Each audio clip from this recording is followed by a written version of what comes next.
Story 1. Early in our dating days, I was on a train with my now husband.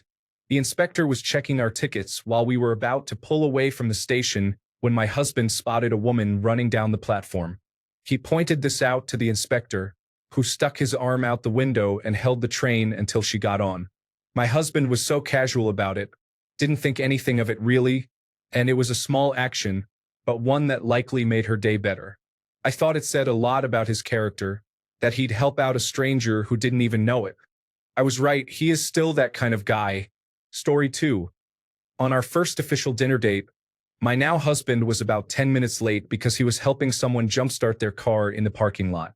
I guess their car battery had corrosion on it, so he came inside with his button-down sleeves rolled up and his hands dirty. He apologized for being late, explained why, and went to wash off in the bathroom quickly. I thought he looked so cute when he came in and loved how helpful he was to someone having a bad day. The person whose car he jump-started came in a bit later and bought us a round of drinks as well. To this day, he is still the guy who will jumpstart a person's car or help someone out who needs it and is incredibly polite and thoughtful to everyone around him. He's my green flag every day. Story 3. My husband and I went backcountry camping on our second date. He was a professional, so I trusted him, and he says he was impressed by my willingness to be bold and do something adventurous. We spent several hours hiking into the spot with only conversation and the woods. We set up camp and cooked together. The feeling was peace. Just at peace to be with each other, work as a team, and be comfortable with the quiet and fire. I knew he was the one that night. I always thought love at first sight would be a powerful rush of energy. Turns out it feels like coming home. When your soul feels at peace, that's a green flag, my friends. Story 4. Met my husband on a dating app. For our first date, we went to a diner. I didn't have a car at the time, so he drove. We had our food. And then, as we were leaving the diner, he said, "I really like hanging out with you, and I don't have to work for a few more hours. There's this really cool art installation near here. Do you want to go see it?" Expression of emotion and vulnerability. Straightforward communication. He actually thought on the spot of another activity we could go and do instead of a vague suggestion. I had been talking about how I liked art and crafting and creative pursuits, and it felt like he was paying attention to what I was talking about and had made that connection. One of the paintings was inspired by the movie Rango, which I really liked and which he agreed was a good movie. Story 5. Says sorry when they do something wrong and seeks to change it in the future. Everyone screws up, but I'm seeing fewer and fewer people admit they are wrong these days. If someone apologizes and learns, that's a really good sign, especially if they can realize that when they're arguing and just turn it around in the heat of the moment without waiting for their emotions to calm down. That means they really just want to come to the best conclusion possible over being right. Story 6. My partner is the slowest to anger person I've ever met. We can argue, but he's never lost his temper and screamed at me like I've seen men do to my friends.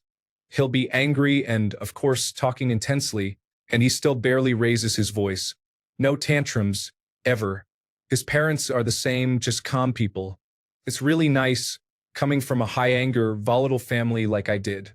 Story 7. This is kind of specific, but if you apologize for something silly, like talking too much or giving too much unnecessary information, instead of saying, "No, you're good," saying something like, "No, I like the detail," is so much more reassuring. Only if it's true, though, obviously. Story 8. Green flags that I look for. Communicate in a respectful manner if they do not like something. Ask follow-up questions showing interest in what I am talking about. Laugh at my jokes. Have their own jokes, and the jokes are funny. Cook. I cook too. This is not a sexist thing. Are nice to people who can do nothing for them. Their stories show empathy and kindness. Are on time, and when they are not going to make it on time, they communicate ahead of time. Story 9. Someone I can easily communicate with. I hate feeling like I have to carry the conversation and just keep asking questions to keep talking. The best dates are just back and forth conversation and genuine interest in each other. Story 10. If you know how to listen to yourself, your gut, your feelings, then the green flags are less about what they do and more about how you feel with the person. I actually first saw my husband on a dating site. We met before online dating was common, and he was the first and only person I ever met from a dating site. Anyway, I looked at his pictures and thought, oh, he has kind eyes. And in fact, he's one of the kindest people I've ever met, and in a really deep, impactful way. But you have no way of knowing that kind of stuff in the beginning. You just have to know how to feel it, and you have to know how to tell if it turns out that you were wrong or that you misread. Luckily, I didn't with him. Story 11. Similar values and beliefs, interests and tastes in entertainment, personality and sense of humor. Most things I can think of would fit one of the above. Story 12. Respects boundaries, is respectful not only to me but also to my friends and family, is easy to get along with, actively listens, and asks questions when you are telling them about something. Story 13. For me, a big green flag is when someone is open and honest about their feelings. Communication is key, and if they are able to talk about tough stuff without getting defensive or shutting down, that is a huge plus. Also, when they show respect for my space and boundaries, but also make an effort to include me in their life. And kindness, like genuinely being kind to others, not just to me, is something I really look for. Story 14. Other than some personality traits that are already mentioned, I think it is amazing when they are genuinely easy to make plans with, showing effort and planning times to meet. My last 2 girlfriends were the spontaneous types, and it does not work for me. Story 15. When I sleep well while still interacting with this person daily and over phone calls, text, and in person. When I feel free to have interests, hobbies, friends, and free time while dating this person. When I can talk to them, and I never feel criticized or laughed at for necessary conversations. Story 16. You know those goldfish that you can win at carnivals and they always die quickly? The first time I went to my partner's apartment, he had a big fish tank with 3 giant goldfish. They were 7 years old. They were carnival prizes, and he read up on how to care for them. He nurtured them and they thrived. It showed me he is kind, caring, intelligent, and patient, even when it comes down to just a goldfish. Story 17. When I started my last long-term relationship, his power move, green flag, was to ask me what house chore was my least favorite. This happens to be taking out the garbage. From that point forward, anytime we hung out at my place, he would take the trash out for me. It's such a small thing, but I liked that he was consistent about helping with even a small detail like that. Story 18. Being kind to waiters and waitresses, and when they talk positively about their exes and have a good relationship with their kids. I'm divorced and recently started dating again. It's hard out here in these streets. Story 19. Active listening. They engage with what you are saying, ask relevant questions, and provide relevant examples or experiences without hijacking the conversation. Story 20. My boyfriend and I have been in love for over 7 years now. I recently got diagnosed as neurodivergent, while he's most likely neurotypical. Throughout 26 years of my life, I've always felt like I'm somehow an inconvenience to everyone around me, and that everyone has always tried to change me to suit them better, including my family. I always thought I was overly dramatic, high maintenance, clingy, or needy as a partner. Then I met him. I've never felt more accepted. He's accepted me exactly as I am. He's gone out of his way to learn more about attention deficit hyperactivity disorder in women to help understand me better. He's always made me feel like everything in my brain is okay. It's normal and I'm not crazy. To be loved is to be seen, heard, and understood. But most importantly, it's to be loved and accepted unconditionally for who you are. Story 21. Being self-sufficient and having her own life. If everything in her life is based around me, we won't last because everything in my life won't be based around her. My girlfriend has her own hobbies, can be on her own for days, and doesn't need constant attention from anyone, just the way I am. It's one of the main reasons we're good together. It's because we're also good at being apart. Story 22. They actually respond with more than one-word answers when communicating, then reciprocate and ask you questions. Actively involved in planning dates and putting in effort. Does not hide their phone. Does not gaslight. Respects you. Story 23. Literally not coming on too strong, too fast. I don't want someone who hits on everyone, and if you only just met me, I could be a raging person. I like people with some level of patience who don't act like I'm something to be creeped upon super fast. I like to see that people are capable of friendship first. Laughing my head off. Story 24. Single, unattached, monogamous, child-free, drug and disease-free, non-smoker, career-driven, and intelligent. Apparently, that's too much to ask for in 2025. Story 25. Not pressuring to do anything, whether it's talking about something, doing something, or going out somewhere. My boyfriend knows that I am a very reserved person. So whenever we are out somewhere, he often asks me if everything is okay and stays close to me. I manage to overcome social anxiety that way. Story 26. 1. Who initiates? 2. Respectful. 3. Calibrated reactions and emotions. 4. Apologizes easily. 5.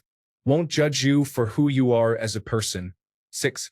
Has own judgment on everything, not relying on social media relationship principles or advice. Story 27. Met a guy online.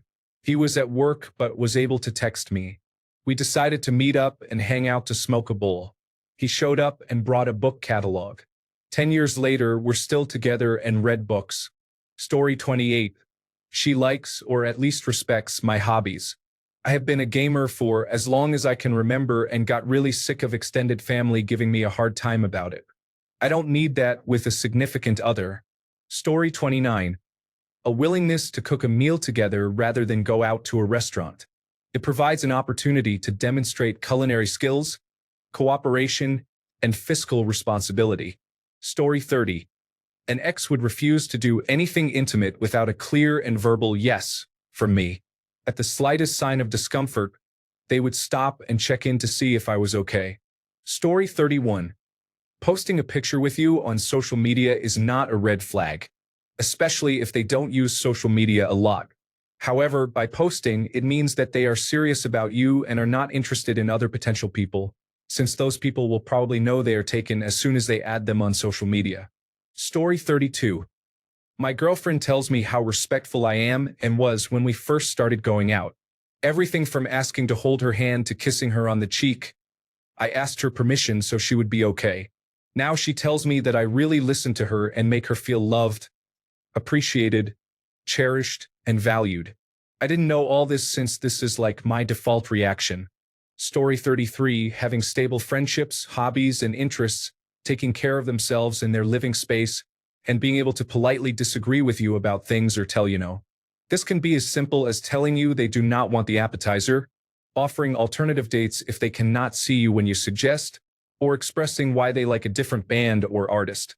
People who cannot disagree kindly over small things usually do not know how to negotiate bigger disagreements in a healthy way. Story 34. One of my biggest green flags is an inquisitive mind. Maybe you don't necessarily know as much about a subject as I do, but you want to learn. My girlfriend is like this. Before we started dating 2 years ago, she knew approximately 3 facts about World War II, and the accuracy of those facts was doubtful. Now she's read several books on the subject, watched a couple of documentaries with me, and even gone to a military museum with me. I return that inquisitive mind by learning about dentistry, which she works in, and acrylic nails, her hobby and minor obsession. It works very well. Story 35. Nothing seems forced. Been on dates where you're manufacturing discussion, weather, sports, traffic, etc., to have anything to talk about. If the chemistry is there, the conversation will flow and you'll feel like you've known each other for a while. Story 36. Sharing clothes. I love being able to share clothing and shoes with my boyfriend. We're a similar height and wear the same shoe size, so we often share stuff. I really like that we're able to play dress up. Story 37. When they communicate immediately when I make them uncomfortable or upset. Unintentionally, of course. It gives me an opportunity to learn more about them and adjust accordingly. Story 38. I don't know my green flags, but apparently showing up to the first date with a bandage wrap around my arm after my blood donation is considered a green flag and attractive. She has been with me for 4 years. Good luck. Story 39. Honesty even when it's hard. Accepting me for me, I am an INTP, introverted, intuitive, thinking, perceiving, and tend to come off as lacking emotion. She doesn't judge me or assume I am angry with her or don't love her. She even stuck up for me when a bartender said, "You don't look very thrilled." I could care less about what that person thinks about me, but she was offended for me and said something. My heart melted, being willing to change enough to accommodate my boundaries. I consistently do things that are out of my comfort zone to make her happy, talk about my feelings, share food, spend more time with her than I should because I am also in school. When it is reciprocated, it's a good feeling and shows commitment. Story 40. Honesty, trust, and treating family and authority with respect. The man offers to pay. He will give you his sweater, he will ask you if you're okay, and be there for you when you're not. Story 41. Touch. If someone is comfortable touching you quickly, then they are more able to be comfortable and open and less emotionally withholding. Plus, they are probably great with physical intimacy, both spicy and mild. Story 42. Showing compassion from a position of power and showing vulnerability in a position of weakness. How they treat others. The elderly, small children, and animals when they think no one else is looking.